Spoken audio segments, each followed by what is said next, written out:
before we move on, actually one thing's been my attention's been drawn to, which is yet another Blizzard employee mentioning this in a positive light, the developer update. So this is Josh Augustine, who's a game designer at Blizzard, who has said, also wanted to specifically call out that I'm proud to see us speak candidly, re conduit energy. When we mess up, we need to be honest and direct about it. You're good. You're good. Yep. Yeah. Yep. Fuck yeah. Cheer. Do more of that. Do substantially more of that. Josh Augustine is J Augustine on Twitter. J. I'll have to be sure to give this fellow a follow. Sure. Yep. That's exactly the kind of thing you want to see. You want to see game designers at Blizzard? I mean, fuck, man, this is literally. That's. Oh, he follows us. Well, yeah. That's because that's the thing I was writing yesterday about communication for the video. It's like, you've got Twitter, you've got game designers, communicate, please. Figure out how to communicate.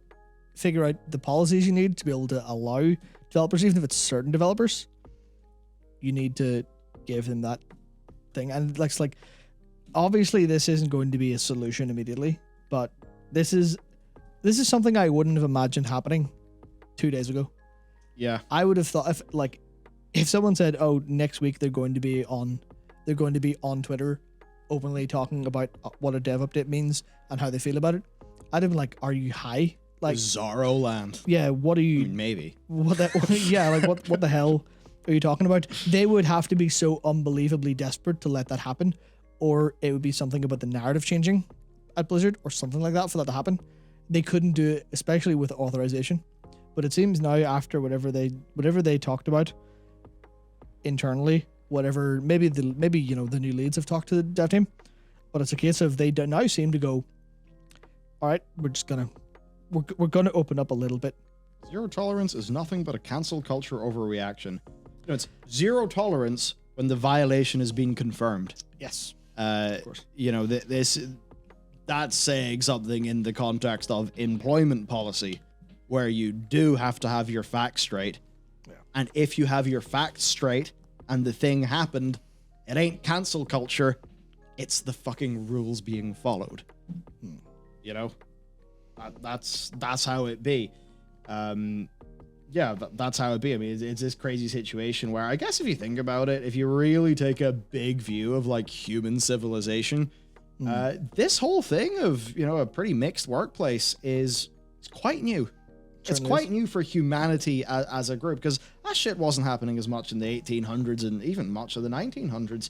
And it's very clear that, as we've got all of our social media and all of our monies and all of our big things going on, there's aspects that have fallen behind. I mean, sure, we're not at the stage where we've got a cigar smoking fat cat, going, "Oh, hey, sugar tits," or, any of that shit that you'll see from, a 1960s thing, or, maybe I haven't watched Mad Men, but from what I imagine, Mad Men, we don't have as much of that going on, but there's still issues. So, as a species, right? As a species, we need to get this shit right over time. And that's that, right? Yeah. So, like we live in a very new world, and a new world that's changing all the time, which means our attitudes and our behaviors need to change to accommodate, because that's what adapting is. Sometimes you have to be careful to adapt, to not over-adjust, not over-adapt, depending on how things are going. You have to carefully make the correct actual, Yeah. Yeah, no, that's people are saying Mad Men's a good show. Cool. So I've heard. Yeah, might get to that after my TNG rewatch. So this week's videos, this week's vidges, we have got the man to worry about, Terralian. Right. This is a fucking banger. I mean, I don't want to toot my own horn too much. Much of the reason why it is a banger, though, is profoundly not my work. Yep. Because it's one of those cool things, right? Now, and in this case, writing this script, I had a few ideas of cool things. Didn't know John would just hop into Blender and do all this shit custom, right? All of that. He's got crowd shots working now. Doing all this in Blender, so he's doing these custom machinimas for us. Well, not that one, obviously. Not that one. That is a Blizzard Entertainment machinima. And then a lot of cool creative stuff.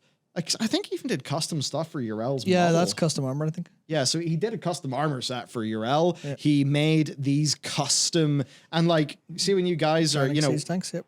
whenever you see me talk about a sponsor and say thanks for the support, or thank the patrons and talk about, things like the exclusive Lore Walking podcast, episode 4 is out right now. And me and Matt, by the way, are hitting that very, very hard next week with podcast content, because this week, Rory and Adam were off. So we're doing their jobs as well, because we're not, big enough to have multiple people for each role. And point being, anyway, we could have just done this shit, me talking, or an image, or some random B-roll. But, now that we've been able to grow the team and make our production better, John can make some cool Army of the Light battle tanks for you. Yeah, he can make a custom Army of the Light. This is sort of inspired by, the scene in The Force Awakens with General Hux and, the banners behind him that are perhaps inspired by a certain real life group. But this is a video about it all going a bit wrong. So we got a custom Lordaeron Army of the Light thing going on. Yep. There's Herr Terralion. So yeah, look, that one's a bunch of fun. And I think, some fun lore. We've got what Blizzard 6 big reveals mean. Man, I'm not going to say there's borrowed homework from Star Wars, but we're going to Zereth Mortis, maybe? Star Wars has a place called Mortis, and in Mortis you find the son, the daughter, and the father, who collectively are known as the Ones. And Mortis seems to be all about, those cycles of like death and rebirth, and the light side of the Force and the dark side of the Force, and it's like the conduit from which the Force like comes from the universe. You're like, whoa, shit, what's going on? So yeah, we got that video. We've got the video we did on the big wins. So hopefully a whole bunch of some of these are actually in patch 9.1.5. Hopefully a few more of them make it in as well. Over in the news channel, we've got, oh man. So one of the perks, the perk of Rory being off. The downside is I had a bunch more work to do. The perk was I did get to go into thumbnail land again. So I got to put Bobby area he is with his shredder. So this is, if you want a full dive into the shredder, there's that. If you want to see anime Bobby and the perhaps Charm Offensive and the weird things they've done, like removing the Activision logo from the new Call of Duty game and a bunch of very odd things. Are those hearts in his eyes? Yeah, those are just like little anime eyes that I found on Twitter. It was like, or not Twitter, it was like the first Google image search, but I thought it would be fun. We got EA making their pledge for patents, which actually, cool, good shit. Good shit. Yeah. Also, might have a video next week on EA good shit, just because of what Chris Bozo said. I mean, obviously it was, kind of a puff piece, but did say good things. They've avoided all this bullshit. Good job. Yeah, I mean, if they did have a whole bunch of bullshit, yeah. Yep. There's people talking about Dr. Disrespect. Yeah, I really want to dive. I need to watch. I don't know if Richard Hoeg. I imagine it is Richard Hoeg, isn't it? Yeah, Richard. What's Hoeg? Hoeg. Hoeg. Yeah, I'm not. He's a great guy, and yeah, I watch a fair bit. But I need to watch if he's done anything on that, because yeah, Dr. Disrespect is suing Twitch. It seems like he knows now why he was fired. Sneaky Fox says, "Is this pre-recorded?" Question answered. Yes, it is, which is really interesting. No, Sneaky Fox is a plant, and this is all like, yeah, no, we're nowhere near that smart. Yep. So yeah, we've got, hey, you want a bit of Senran Kagura in the down low? Do you want some life and hometown? That's a great thing. But no, we were talking a little bit about Sony and what's been going on there. Yeah, which, is interesting.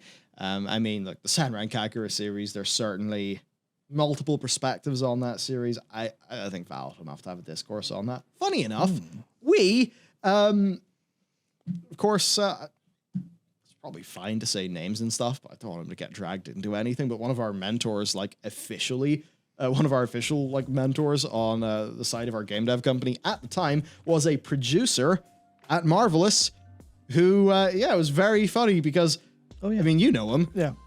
Doesn't exactly strike me as an anime man. Certainly wasn't, I don't think. In my head, he's closer to like a sort of a James May. Yep. He's like a James May with a little bit of some of the other Top Gear people mixed. He's great. I miss him. He's working with Slitherine on Stargate, so I'm very hyped for that. But yeah, it's funny. We have a connection. Our company technically has a minor connection to the Senran Kagura series, but this is just about a lot of the fans of Japanese games from the Sony side that are like those Japanese home market games. Some people feeling just not particularly well taken care of. Yeah. And that shift of PlayStation Japan to PlayStation USA. PlayStation USA are ruling the roost now. Yeah, the shit that made the PS1, early days of the PS2, and the early days of the PS3 such an absolute joy for just weird shit because no big names had made games yet. So you were just getting into the game store like, what the fuck is this? Yeah. Fuck it, it's 20 quid, or I'll rent it for a couple days, see what it's like, and then you've got an entirely newfound appreciation for some completely insane shit you never even thought of before, and that's just now gone.